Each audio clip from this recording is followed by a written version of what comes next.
शाहरुख खान ने एक बार एक इंटरव्यू में कहा था, I am very lonely. I feel alone at night, yeah. I feel lonely at night. सोचिए, जिसके दुनिया भर के इतना फैंस, इतना नाम, इतनी शोहरत, लेकिन फिर भी दिन ढलने के बाद वो खुद को बिल्कुल अकेला पाते हैं। और इस अकेलेपन के दर्द से तो किशोर कुमार साहब भी नहीं बच पाए। कहा जाता है कि अपने इस खालीपन को मिटाने के लिए घर के पेड़ पौधों से बातें किया करते थे, या फिर हमारे अपने सुशांत सिंह राजपूत, जिनकी उस प्यारी सी मुस्कुराहट के पीछे एक ऐसी खालीपन, एक ऐसी खामोशी छिपी थी जिसने हजारों की भीड़ में होने के बावजूद उन्हें अंदर से बिल्कुल अकेला कर गया। आपको भी तो कभी कभी वैसा ही अकेला लगता है ना? चाहे वो शाहरुख हो, किशोर दा हो, या फिर मैं और आप। एक बात तो साफ है, ये लोनलीनेस नाम की बीमारी से लड़कर आज तक कोई पूरी तरह जीत नहीं पाया है। लेकिन सवाल वहीं ठहरता है कि जब बाहर सब कुछ है तो अंदर ये फीलिंग क्यों अधूरी है? क्यों इस भरी दुनिया में भी हमारी कहानी सबसे दूरी है? कोई समझ नहीं पा रहा, या शायद हम ही समझा नहीं पाते। सब पास होकर भी क्यों दिल तक पहुंच नहीं पाते? आखिर ये अकेलापन है क्या? क्या ये दीवारों का सन्नाटा है, या खुद से ही टूटा हुआ एक गहरा नाता है? और अब सवाल है कि इस खामोश शोर से कैसे बचा जाए? कैसे इस अकेलेपन को ही अपनी सबसे बड़ी ताकत रचा जाए? I know that you're curious, I know that you're strong, but life can be furious and things can go wrong. You go, better off tomorrow, but who knows if we get joy or sorrow. जिन्होंने भी Haruki Murakami की मशहूर किताब Norwegian wood पढ़ी है, उन्हें पता होगा कि हाउ वेल ही डिस्क्राइब्स अकेलापन। उन्होंने समझाया कि अकेलापन का मतलब ये नहीं कि आपके आसपास लोगों की कमी है, बल्कि हजारों की भीड़ में खड़े होकर भी जब तुम खुद को इनविजिबल पाते हो, सबके बीच होकर भी बस एक अनकहे साए से रह जाते हो। जब तुम्हारा होना किसी के लिए मैटर नहीं करता, तुम्हारी कमी से किसी का भी दिन स्कैटर नहीं करता, बस ठीक उसी पल उस भरे शोर में ये अकेलापन जन्म लेता है, जो दिखता तो नहीं पर अंदर ही अंदर तुम्हें धीरे धीरे खत्म करता है। एक्चुअली इंसान सिर्फ अपने शरीर से जिंदा नहीं रहता, वो अपने एहसासों से जीता है। हम सबके अंदर एक ऐसी रूह है, एक ऐसी आवाज़ है जो चीख चीख कर कहना चाहती है कि मुझे देखो, मुझे समझो। लेकिन जब उस वजूद को लगता है कि उसकी चीख सुनने वाला कोई नहीं है, जब उसके जज्बातों की कोई कद्र नहीं है, तब वो खुद को समेट लेता है, अपने चारों तरफ एक अदृश्य दीवार खड़ी कर लेता है in the name of isolation.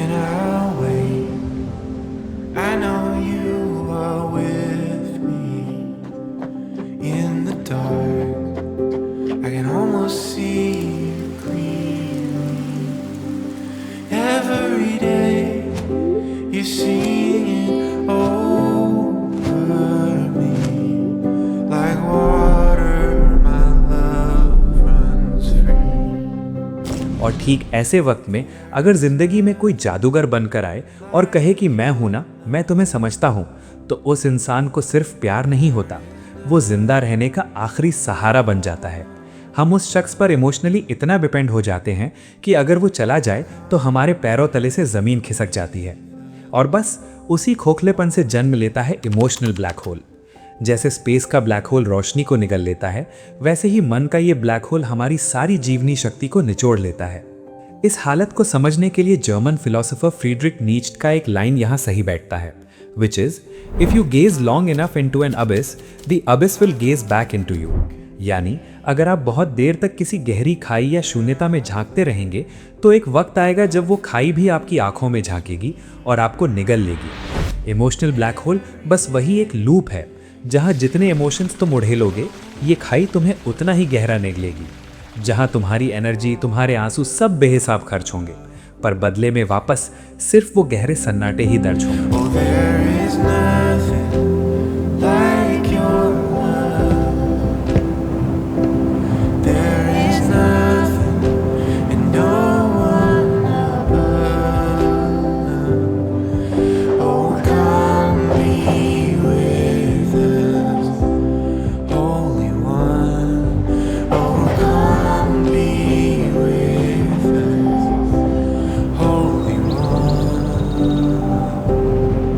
अब सवाल ये है कि एक हंसता खेलता नॉर्मल इंसान इस अंधेरे की तरफ आखिर जाता क्यों है? इसके पीछे दो बड़े रीजन हैं। पहला रीजन हम सबका बहुत जाना पहचाना है, विच इज एक तरफा कुर्बानी, यानी वन साइडेड सैक्रिफाइस। हम में से कईयों की जिंदगी एक मोमबत्ती जैसी होती है, जहां हम खुद को जलाकर दूसरों को रोशनी देते हैं, बस इसी सोच में कि शायद यही प्यार है, यही दोस्ती है। लेकिन आप ध्यान ही नहीं देते कि रोशनी देते देते आप खुद पिघलकर खत्म हो रहे हैं, जबकि जिसके लिए आप जल रहे हैं उसे कोई फर्क नहीं पड़ता। रिश्ता चाहे वो प्यार का हो या दोस्ती का, जब वो पार्टनरशिप ना रहकर एक सौदाबाजी बन जाता है, तभी अगर आप ध्यान से देखेंगे तो पाएंगे कि आपके आसपास कुछ ऐसे लोग या दोस्त हैं जो आपको एक इमोशनल डस्टबिन की तरह यूज करते रहे हैं।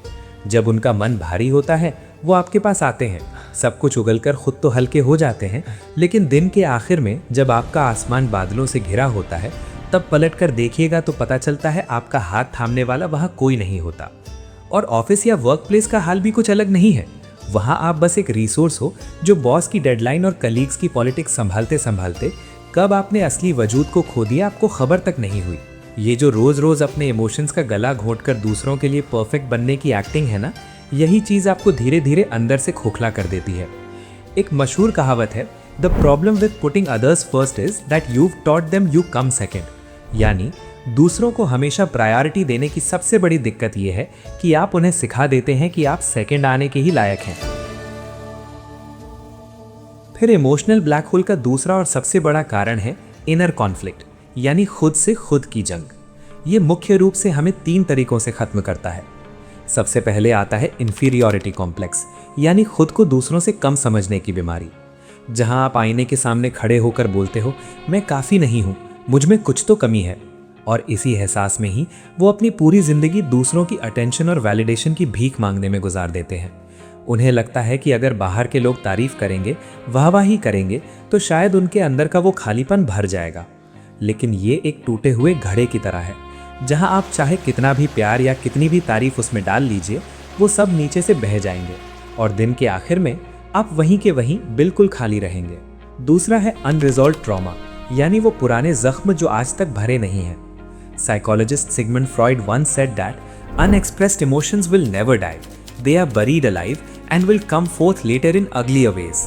यानी जिन जज्बातों को, जिन एहसासों को आप एक्सप्रेस नहीं करते, उन्हें दबा देते हैं, ज्यादातर वो आपके अंदर जिंदा दफन रहते हैं और भविष्य में वही ट्रॉमा और भी बदसूरत रूप लेकर बाहर आते हैं। जैसे कि बचपन की कोई अनदेखी, किसी भरोसेमंद इंसान का दिया हुआ धोखा या किसी बहुत अपने को खोने का गम। हम ऊपर से नाटक करते हैं कि हमने मूव ऑन कर लिया है, हमने सब मान लिया है, लेकिन असल में वो जख्म हमारे सबकॉन्शियस माइंड में घात लगाकर बैठे रहते हैं और यही जिंदा दफन किए हुए इमोशंस आगे चलकर एक ब्लैक होल बन जाते हैं। और तीसरा सबसे बड़ा रीजन है द लूप ऑफ ओवरथिंकिंग। हमारा दिमाग को कुदरत ने ऐसे डिजाइन किया है कि हम जिंदा रह सकें, इसीलिए हमारा ब्रेन हमेशा यही ढूंढता रहता है कि क्या गलत हो सकता है। जो लोग इस लूप में फंस जाते हैं, उनके लिए उनका अपना ही दिमाग दुनिया का सबसे बड़ा कैद खाना बन जाता है। रोमन फिलोसोफर सेनेका ने इस हालत को बड़ी खूबसूरती से लिखा था, which is we suffer more often in imagination than in reality. यानी हम हकीकत में उतना दुख नहीं पाते जितना हम अपनी कल्पना में पाते हैं। भविष्य में क्या होगा, लोग क्या कहेंगे, अगर मैं फेल हो गया तो, ये सारे काल्पनिक डर ही इंसान को इमोशनल ब्लैक होल में ढकेल देते हैं, जहां वो सामने रोशनी तो देख पाते हैं पर अपने डर की वजह से उस अंधेरे को तोड़कर बाहर नहीं आ पाते। लेकिन ये लिस्ट यहीं खत्म नहीं होती। एक्सटर्नल फैक्टर्स और इनर कॉन्फ्लिक्ट के अलावा आज के ज़माने में हमारी पॉकेट में रखा वो स्मार्टफोन इमोशनल ब्लैक होल का एक नया भयानक दरवाज़ा खोल चुका है, जिसका नाम है द इल्यूजन ऑफ कनेक्शन, यानी जुड़े रहने का बस एक दिखावा। जहां हम सोशल मीडिया पर हजारों लोगों के साथ फ्रेंड लिस्ट में कनेक्टेड हैं, लेकिन ज़रा दिल पर हाथ रखकर बताइए, रात के 3 बजे अगर आप मुसीबत में फंस जाएं तो कॉल करने लायक कितने लोग हैं वहाँ? बताइए बताइए। असली समस्या ये है कि हम सोशल मीडिया पर दूसरों की जिंदगी की हाईलाइट रील में उनकी ट्रैवल, उनकी सक्सेस, उनके हंसते हुए चेहरे देखकर उसकी तुलना अपनी जिंदगी के उस बिखरी हुई, उलझी हुई हकीकत से करते हैं। और हमारा सबकॉन्शियस माइंड तब सिग्नल देने लगता है कि सब कितने खुश हैं, बस मैं ही पीछे रह गया। On this context famous writer mark Twain ने बहुत पहले ही हमें आगाह किया था कि comparison is the death of Joy, यानी किसी और के साथ खुद की तुलना करना जैसे अपने ही हाथों अपनी खुशी का गला घोटना। लेकिन अंधेरे का एक उसूल है, कि सूरज उगते ही उसे भागना ही पड़ता है। इसीलिए इमोशनल ब्लैक होल चाहे जितना भी गहरा क्यों ना हो, वहां से वापस लौटना मुमकिन है। पर उसके लिए सबसे पहले जरूरत है एक्सेप्टेंस, यानी हकीकत को कबूल करना। जैसे किसी बीमारी को ठीक करने से पहले उसका सही डायग्नोसिस जरूरी है ना, ठीक वैसे ही इस गड्ढे से बाहर निकलने के लिए पहले आपको खुद के सामने ये मानना पड़ेगा, मैं ठीक नहीं हूं और मैं यहां से बाहर निकलना चाहता हूं।